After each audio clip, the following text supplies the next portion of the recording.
आज हम new topic कर रहे हैं एंड जो न्यू टॉपिक है it's not from the chapter salaries, it's from the previous chapter residential status. तो पेज नंबर 1.73 पे हमारे पास एक टेबल है, उसको हम सबसे पहले रीड करेंगे। हमने देखना है कि कौन सी इनकम्स हैं जो हमारे पास आ रही हैं, ठीक है। डिफरेंट टाइप्स ऑफ हमारे पास इनकम्स होंगी, हमने देखना है वो कहाँ अक्रू हो रही है, कहाँ रिसीव हो रही है, और फिर हमने स्क्रूटिनाइज करना है कि वो ordinary resident, non ordinary resident या फिर नॉन रेजिडेंट के लिए टैक्सेबल है या फिर नहीं है, ठीक है। अब सबसे पहले आ गया इनकम रिसीव और deemed to be received in India. It is immaterial whether it is earned in India और इन अ फॉरेन कंट्री। तो कोई भी इनकम जो कि इंडिया के अंदर रिसीव हो रही है, वो चाहे हमें फॉरेन कंट्री में अर्न हुई हो, चाहे इंडिया में अर्न हुई हो, अगर वो रिसीव इंडिया में हो रही है तो वो ordinary resident, non ordinary resident और नॉन रेजिडेंट तीनों के लिए टैक्सेबल होगी। मतलब तीनों टाइप्स ऑफ पर्संस उनके ऊपर टैक्स भरेंगे। सेकेंड है income earn in India whether receive paid in India और आउटसाइड इंडिया। सेकेंड टाइप आ जाता है कि इनकम जो है वो इंडिया के अंदर अर्न हुई है, यानी कि अप्रूव हुई है। अब चाहे वो बाहर पे हो रही है, चाहे वो इंडिया के अंदर पे हो रही है, अगर वो अर्न इंडिया के अंदर हुई है तो वो भी रेजिडेंट, नॉन ऑर्डिनरी रेजिडेंट और नॉन रेजिडेंट तीनों के लिए टैक्सेबल होगी। तो बेसिकली हम लोगों ने देखना है कि कोई भी इनकम, अगर जैसे 3-4 वर्ड्स हैं, रिसीव, अप्रूव्ड, रेंडर्ड, ये सारे वर्ड्स, अगर इंडिया के अंदर वो रिसीव हो रही है इनकम, अप्रूव हो रही है, रेंडर हो रही है सर्विसेज इंडिया के अंदर, इंडिया से रिलेटेड है ना, तो वो चाहे नॉन रेजिडेंट है, ऑर्डिनरी रेजिडेंट है या फिर नॉन ऑर्डिनरी रेजिडेंट है, तीनों उसके ऊपर टैक्स पे करेंगे ही करेंगे, ठीक है। फॉर एग्जाम्पल हम देख लेते हैं share of income of joint venture in India. अब देखो जैसे शेयर ऑफ इनकम है, इंडिया के अंदर जॉइंट वेंचर हो रहा है, उसके ऊपर हमारे पास इनकम आ रही है, तो इंडिया से रिलेटेड है ना, ये तीनों रेजिडेंट भी, नॉन रेजिडेंट भी और नॉन ऑर्डिनरी रेजिडेंट भी तीनों इसके ऊपर टैक्स पे करेंगे, ठीक है। जैसे और आ गया income approved in India but received in Iran. कोई भी इनकम इंडिया के अंदर अप्रूव हो रही है लेकिन वो रिसीव बाहर हो रही है, बट हमने देखना है अप्रूव तो इंडिया के अंदर हो रही है ना, तो अप्रूव वर्ड आ गया, इसका मतलब वो इंडिया से रिलेटेड इनकम है, वो भी तीनों के अंदर टैक्सेबल होएगी, ठीक है। वही हो गया अप्रूव्ड, रिसीव्ड, रेंडर्ड, ठीक है, ये सारे वर्ड्स, अर्न्ड इन इंडिया, ये सारे। थर्ड आ जाता है थोड़ा सा different, income earned and received outside India from a business controlled or professional setup in India. Income may or may not be remitted to India. अब थर्ड टाइप है, कोई भी बिजनेस है, ठीक है, वो इंडिया के अंदर कंट्रोल हो रहा है, उसका बेसिक जो मैनेजमेंट है, जो कंट्रोल है वो इंडिया के अंदर है, लेकिन वो रिसीव बाहर हो रहा है। अर्न इंडिया मतलब कि अर्न इनकम अप्रूव जो है कंट्रोल इंडिया में हो रहा है लेकिन रिसीव बाहर हो रहा है, तो वो पहले दो केसेस में टैक्सेबल होएगा, मतलब कि resident and non ordinary resident. सिर्फ रेजिडेंट्स के लिए वो टैक्सेबल होएगा, लेकिन अगर नॉन रेजिडेंट है वो उसके ऊपर टैक्स नहीं पे करेगा। सिर्फ एक केस है जिसके अंदर resident and non ordinary resident दोनों टैक्स पे करते हैं और नॉन रेजिडेंट नहीं टैक्स पे करता। ये कह रहा है कि इनकम जी है, बिजनेस जो है वो कंट्रोल इंडिया में हो रहा है लेकिन रिसीव उसकी इनकम बाहर हो रही है, ठीक है। फोर्थ केस है income earn,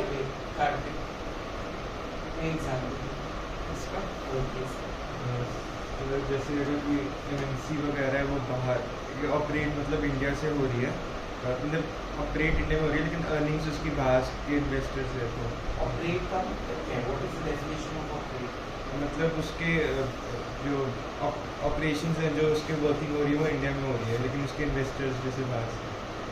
means control is in India, headquarters India में, इसके जो डिसीजन मेकिंग पार्ट्स हैं वो लोग इंडिया में, ये है, ठीक है। और चाहे वो इनकम इंडिया में वापस भेजें या नहीं, underline this line, not whether remitted or not, है ना इसमें। Yes, income may or may not be remitted to India. Sahil बेटा फर्स्ट का एग्जांपल बनाओ कोई। फर्स्ट केस क्या था? इनकम रिसीव और distribute in India. What is deemed income? ये अभी वही ठीक है, तो बताओ क्या मतलब वो, इसका एग्जांपल क्या? हम कोई भी कंपनी है जो वर्क कर रही है इंडिया में और उसकी अभी इनकम है,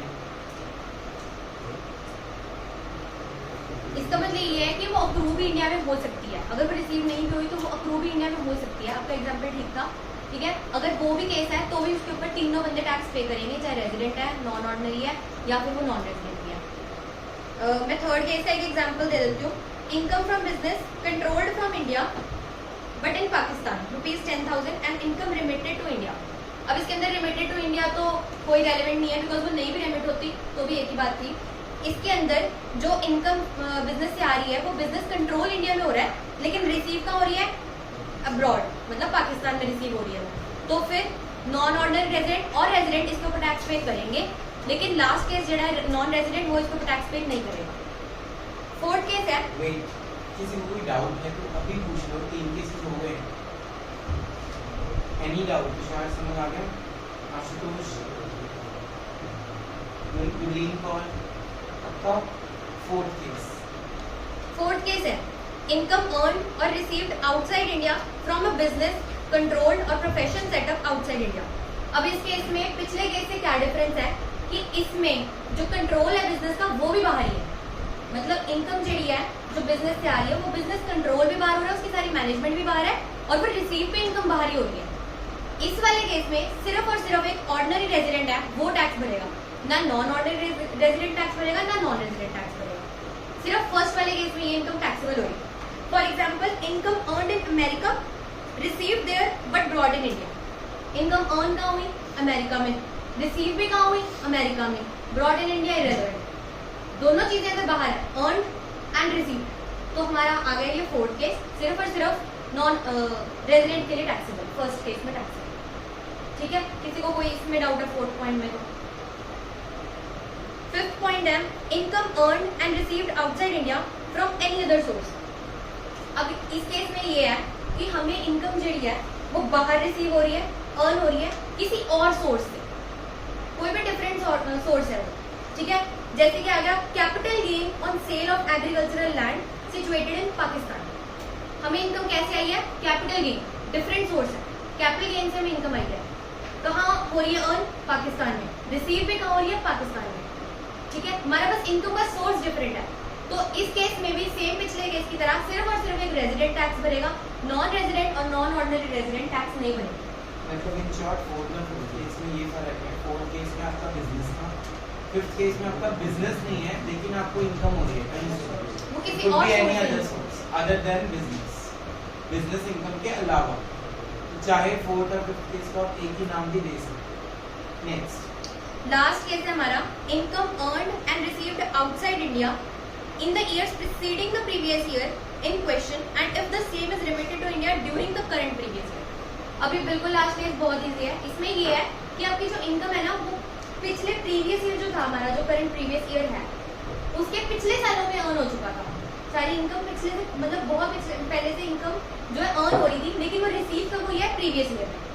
तो उसके ऊपर कोई भी टैक्स नहीं पे करेगा, ना नॉन रेजिडेंट, ना ऑर्डिनरी रेजिडेंट, ना नॉन ऑर्डिनरी। जैसे कि हमें क्वेश्चन में ऐसा क्यों? क्योंकि वो पहले रिसीव हो चुकी है तो उस साल में बनेगा। Very good answer.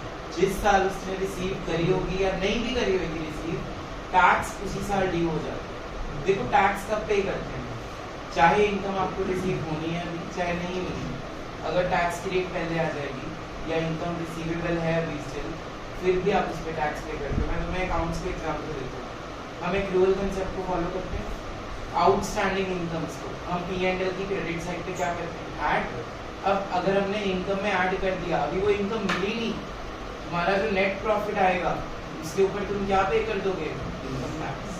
तो whether the income is received or not, आप उस पर ऑलरेडी क्या पे कर चुके हो? टैक्स। तो दोबारा से उस पर टैक्स पे करने की जरूरत नहीं है जब वो रिसीव हुई।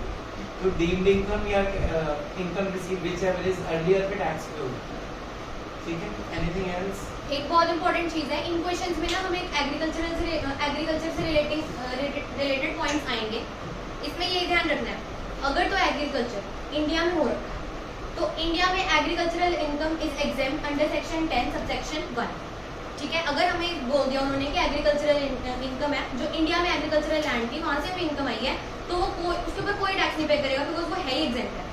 लेकिन अगर एग्रीकल्चरल लैंड बाहर थी, उसके ऊपर इनकम आई है, तो फिर उसके ऊपर एक ऑर्डिनरी रेजिडेंट टैक्स देगा। ठीक है, सिर्फ और सिर्फ ऑर्डिनरी रेजिडेंट टैक्स देगा, बाकी दोनों नहीं देगा। ये पॉइंट आप कॉपी पे लिख लो, right up.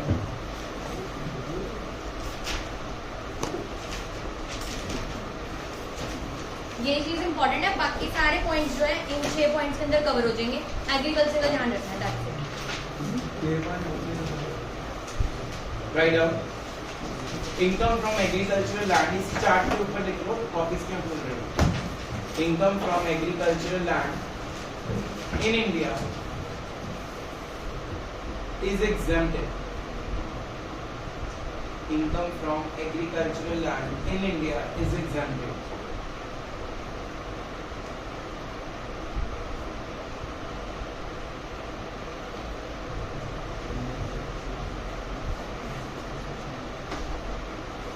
Under section 10 subsection 1,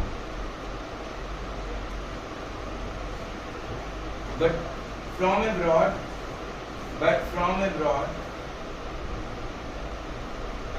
taxable for ordinary resident, but from abroad taxable for ordinary resident। Anshul इनको डिविडेंड वाला पॉइंट भी लिखवा दे, इंडियन कंपनी वाला लिखवा दे, एग्जाम्प्टेड कौन से साल तक है, उसके बाद कौन साल से टैक्स ये भी ईयर चेक करना। वो 3 था, लिखो जी सेकंड पॉइंट एक और, dividend from Indian company is taxable with effect from assessment year 20-21।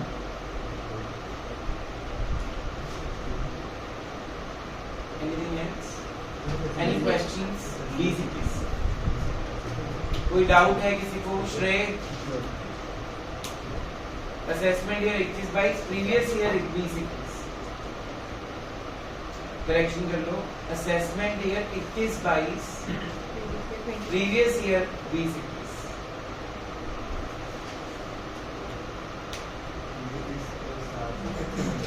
उससे पहले एग्जाम्पल, ठीक है, जब हम कंपनी में शेयर्स में इन्वेस्टमेंट के लिए डिविडेंड आता था, it used to be example, लेकिन अब उस पर हमें क्या देना पड़ता है?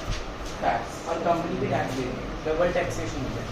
तभी तो मैं फाइनल अकाउंट्स में बताया था corporate dividend tax 17.35%। Clapping for her.